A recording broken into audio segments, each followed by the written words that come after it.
মানবতা যদি হইতো তাহলে আমার সমাজের এই চিত্র হয় কি করে, যেটা স্টেজে বলাও যায় না, চিত্র তুলে ধরাও যায় না। হইতে পারে তুলে ধরতে গেলে আমার গাড়ি এইখান থেকে বাহিরও হবে না, হইতে পারে আমি উত্তরা ক্রসও করতে পারবো না। মানবতা থাকলে তো এরকম ছিল চিত্র, ময়দানে জীবনটা বাহির হইতেছে পিপাসায়, আপন ভাই পানি নিয়ে ছুটা গেছে, পাশের থেকে একজন ডাক দিছে পানি, বলছে ভাই ও পিপাসিত বেশি, ওর কাছে জানা। ওইখানে যাওয়ার পরে আরেক জায়গার থেকে আওয়াজ আসছে পানি, তো দ্বিতীয় বলছে ও আমার চেয়ে বেশি পিপাসিত, ওইখানে যান না। তো ওইখানে যায় দেখে দুনিয়ায় নাই, তৃতীয় জনের কাছে আইসা দেখে দুনিয়ায় নাই, আপন বাড়ির কাছে আইসা দেখে ও নাই। এটার নাম তো ছিল মানবতা, এটার নাম তো মানবতা ছিল না। যে 1000 টাকার শাক নিয়ে রাস্তার পাশে বসতে বেচতে হয়তো 1500 টাকা বেচবে, 500 টাকা মিলবে, 2 কেজি চাউল কিনবে, একটু শাক কিনবে, একটু ডাইল কিনবে, ওর কাছ থেকে আইসা তো হাত পাতা উচিত ছিল না যে ডেলি 100 টাকা। কি মানবতা? তুমি মানুষ, তার নাম তো মানবতা ছিল। রাগ হয়ে যাবেন বলবো, আমার সমাজ তো দেখি রাস্তাঘাটে পোস্টার দেখলে দেখি সমাজ সেবকের অভাব নাই, ঠিক না?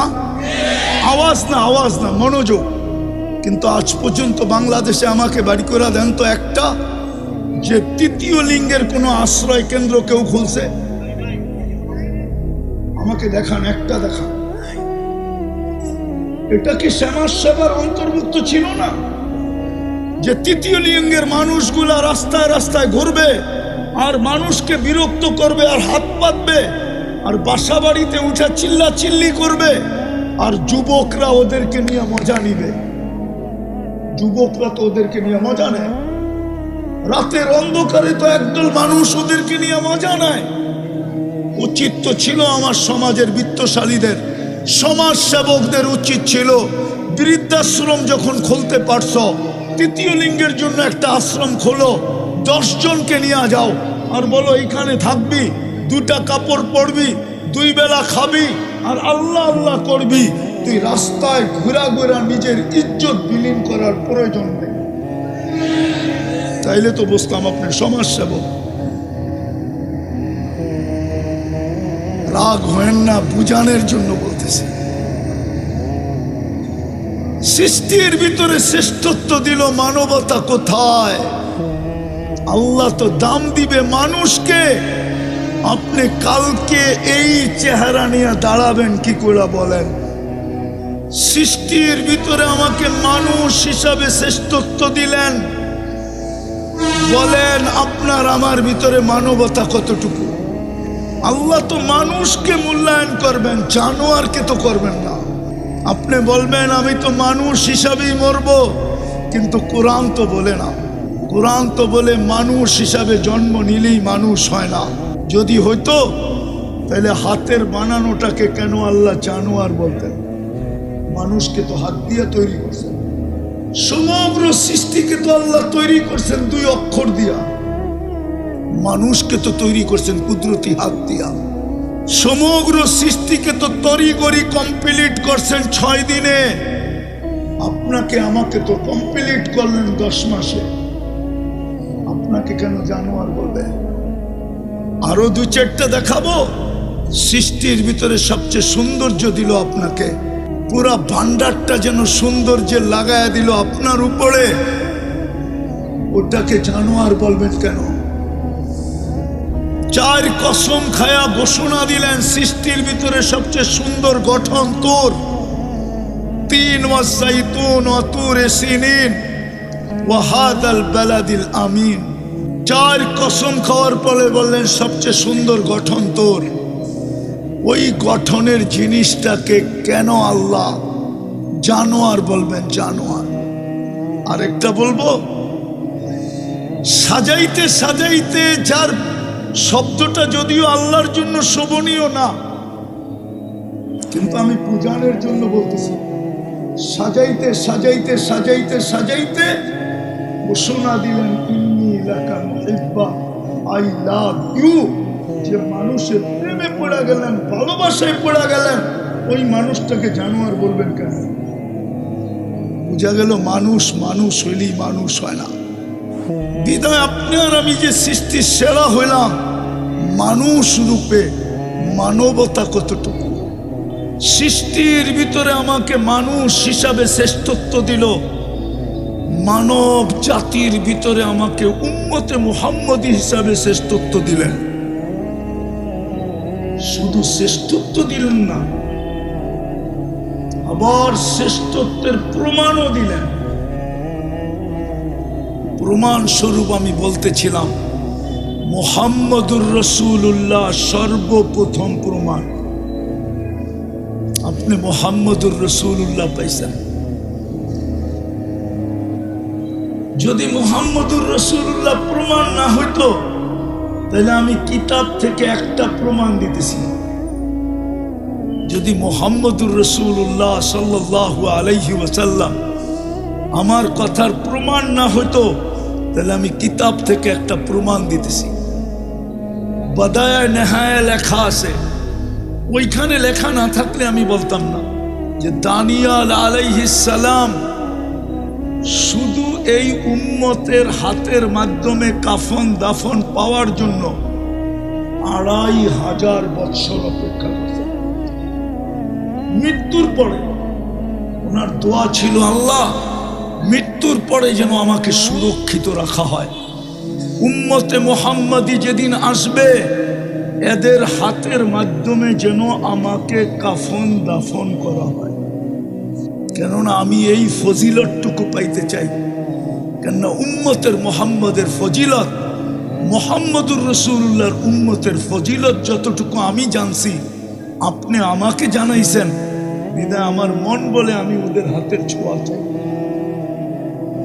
কুরআন এই কথা সাক্ষী দেয়, মাসালুহুম ফিত তাওরাত ওয়া মাসালুহুম ফিল ইনজিল। আমাদের প্রশংসায় তৌরাত ভরা ছিল, ইনজিল ভরা ছিল, জবুর ভরা ছিল। আসমানি কোনো কিতাব নাই যেটার ভিতরে আমাদের আলোচনা না ছিল। কোনো নবী রসুল এরকম আসেন নাই যাদের মুখে আমাদের আলোচনা না ছিল। আদম আলাইহিস সালাম থেকে নিয়ে ঈসা আলাইহিস সালাম পর্যন্ত আমাদের আলোচনাই আলোচনা ছিল। যদি আমাদের আলোচনা না থাকবে তো ঈসা আলাইহিস সালাম কেন দোয়া করলেন যে আল্লাহ আমাকে উম্মতে মুহাম্মদী বানায় পাঠায়েন? আল্লাহ কেন কবুল করলেন? উনি কেন আসবেন? উনি দাজ্জালকে করবেন, কিন্তু যেদিন আসবেন উনি ইমামতি তো করবেন না। ইমামতি তো করবেন মাহদী আলাইহিস সালাম। ইমামতি করার অধিকার আমার নাই, এখন পর্যন্ত নাই যতক্ষণ আপনি বেঁচে আছেন। কেন আপনি উম্মতের ইমাম, আমি উম্মতের একজন ব্যক্তি। আপনার পরে যখন ইমামতি আমার কাছে আসবে তখন আমি ইমামতি করব, কিন্তু আজকে তো আপনি ইমাম। তো শ্রেষ্ঠত্বের প্রমাণ হলো মুহাম্মদুর রাসূলুল্লাহ। খোলার সময় আমার কাছে নাই, নাহলে এটাকে অনেক খোলা যায়। দ্বিতীয় প্রমাণ হলো কোরআন, কালামুল্লাহ। কোরআন না কালামুল্লাহ, আল্লাহ নিজের কালাম দিয়া দিছেন, নিজের কালাম আমাদেরকে দিয়া দিছেন। কিন্তু আফসোস আমার জাতি 90 জন কোরআন পড়তে জানে না, নারী পুরুষ। জানি না উত্তরের মানুষ রাগ হয়ে গেল কিনা, একমত আপনারা? 90 জন কোরআন পড়তে জানে না। পড়তে না জানে আমার কোনো আপত্তি ছিল না, কিন্তু আফসোসের বিষয় তো এইখানে, যদি ঘরে ঢুকার সাথে সাথে কোরআনটা চোখের সামনে পড়তো তাইলেও হয়তো মনটাকে বুঝাইতে পারতাম যে ঘরে ঢুকার সাথে সাথে কোরআনটা চোখের সামনে পড়ে। কিন্তু সমস্ত মুসলমানের ঘরে তো ঢুকার সাথে সাথে টেলিভিশনটা চোখের সামনে পড়ে। কোরআনটা তো চোখের সামনে আনতে হইলে বড় আলমারি খুঁজা আনতে পারে। রাগ হয় না, পায়ে হাত রাখে। টেলিভিশনটা তো সামনে পড়ে, চোখের সামনে। কোরআনটা তো চোখের সামনে পড়ে না। ঘরে ঢুকার সাথে সাথে কোরআনটা চোখের সামনে পড়ে না। উচিত ছিল ঘরে ঢুকার সাথে সাথে যেন কোরআনটা সামনে পড়ে, এমন জায়গায় কোরআনটাকে রাখা উচিত ছিল।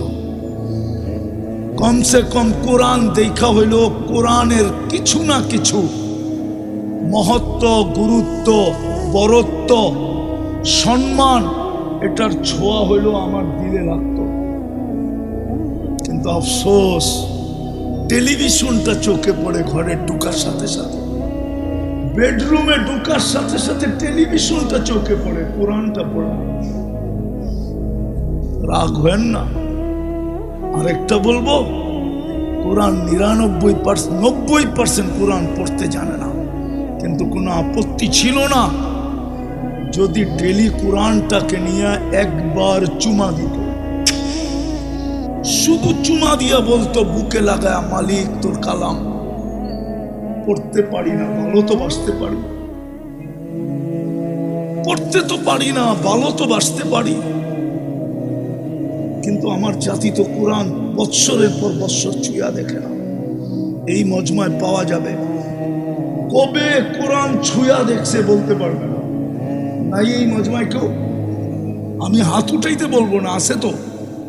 হ্যাঁ, যুবকরাও বলতে পারবে না ওরা কবে কোরআন হাত লাগায় দেখছে, ছুঁয়া দেখছে, বলতে পারবে না। রাগ হয়ে যাবে? বলবো এই উত্তরেই আছে, ঘন্টার পর ঘন্টা সিরিয়াল দিয়া বসা থাকে ডাক্তারের কাছে, আর মোটা মোটা ভিজিট দেয়, মোটা মোটা। কেননা উত্তরার ডাক্তারদের ভিজিট আর ওই কমলাপুর সমলাপুরের ডাক্তারের ভিজিট তো এক না, ঠিক না? তো লম্বা লম্বা ভিজিটও দেয়, 4, 5 ঘন্টা বসেও থাকে, কিন্তু একজনও হবে না এখানে যে কোরআনটাকে চাইপা নিয়া বলছে, মালিক শুনছি কোরআনের ভিতরে শেফা রাখা আছে, তুই কোরআন নাকি শেফা হিসাবে নাজেল করছিস। ও মালিক, আমার শেফার দরকার। তোমার কালাম শেফা দিয়া করবে তো করবে কি, আমার শেফার দরকার। আমি বুকে চেপা ধরলাম, ওই পর্যন্ত ছাড়বো না যতক্ষণ পর্যন্ত তোমার কোরআনের শেফা আমার ভিতরে না যাবে। বলেন এখানে কেউ আজ পর্যন্ত বুকে চেপা ধরছে? আমারটা অযৌক্তিক হইলে বলেন আপনার জুতা আমার গাল, যদি অযৌক্তিক হয়। কোরআনকে তো চেপা ধরে না। কসম, আপনি চাইপা মাস ভর চাইপা ধরেন, দের হায় আন্দের নিহি হ্যায়, এটাই সত্য প্রবাদ বাক্য। 2 দিন দেরি হইতে পারে কিন্তু অন্ধকার হবে না। 10 দিন চাইপা ধরে দেখেন না, 20 দিন দেখেন না, 30 দিন দেখেন না, একদিন না একদিন কোরআনের শেফা আপনার বুক ফাইলা আপনার ভিতরে ডুববেই ডুববে, ডুববেই ডুববে, ডুববেই ডুববে। কোরআনের সত্য, নাসিলু মিনাল কুরআনি মা হুয়া শিফা। আল্লাহ বলে এটা তো শেফার জন্য। এই জন্য তো কোন আল্লাহওয়ালা লিখছিলেন, इलाज अगर हो सके कुरान और हदीस से, इलाज अगर हो सके कुरान और दुआ से, परहेज करो दवा से। যদি তুমি চিকিৎসা নিতে পারো কোরআন দ্বারা, কোরআনের কাছ থেকে যদি তুমি চিকিৎসা যদি তুমি আদায় করে নিতে পারো, আল্লাহর রসুলের দোয়ার থেকে যদি তুমি শেফা আদায় করে নিতে পারো, তাহলে দাওয়ার কাছে যাও না।